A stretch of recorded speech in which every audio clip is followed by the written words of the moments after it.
ಹರೇ ಶ್ರೀಕೃಷ್ಣ. ಶ್ರೀಮದ್ ಭಗವದ್ಗೀತೆ ಅಧ್ಯಾಯ 4 ಶ್ಲೋಕ 17.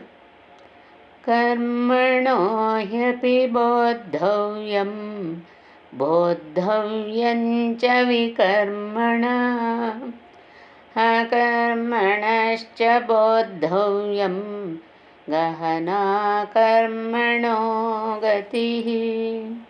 ಈ ಶ್ಲೋಕದ ಭಾವಾರ್ಥ: ಕರ್ಮದ ಜಟಿಲತೆಗಳನ್ನು ಅರ್ಥ ಮಾಡಿಕೊಳ್ಳುವುದು ಬಹಳ ಕಷ್ಟ.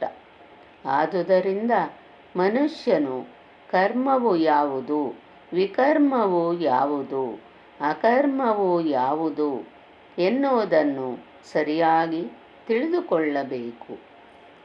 ಭೌತಿಕ ಬಂಧನದಿಂದ ಬಿಡುಗಡೆ ಪಡೆಯಬೇಕೆಂದು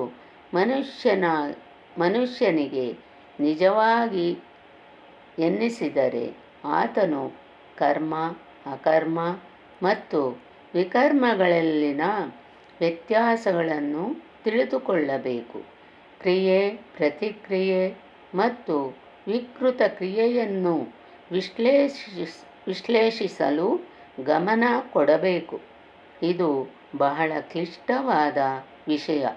ಕೃಷ್ಣ ಪ್ರಜ್ಞೆಯನ್ನು ಮತ್ತು ಅದಕ್ಕನುಗುಣವಾಗಿ ಹೇಗೆ ಕಾರ್ಯ ಮಾಡಬೇಕು ಎಂಬುದನ್ನು ಅರ್ಥ ಮಾಡಿಕೊಳ್ಳಲು ಮನುಷ್ಯನು ಪರಮ ಪುರುಷನೊಂದಿಗೆ ತಿಳಿದುಕೊಳ್ಳಬೇಕು.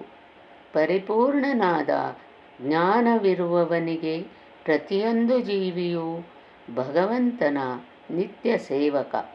ಆದುದರಿಂದ ಮನುಷ್ಯನು ಕೃಷ್ಣ ಪ್ರಜ್ಞೆಯಲ್ಲಿ ಕಾರ್ಯ ಮಾಡಬೇಕು ಎಂದು ತಿಳಿದಿರುತ್ತದೆ.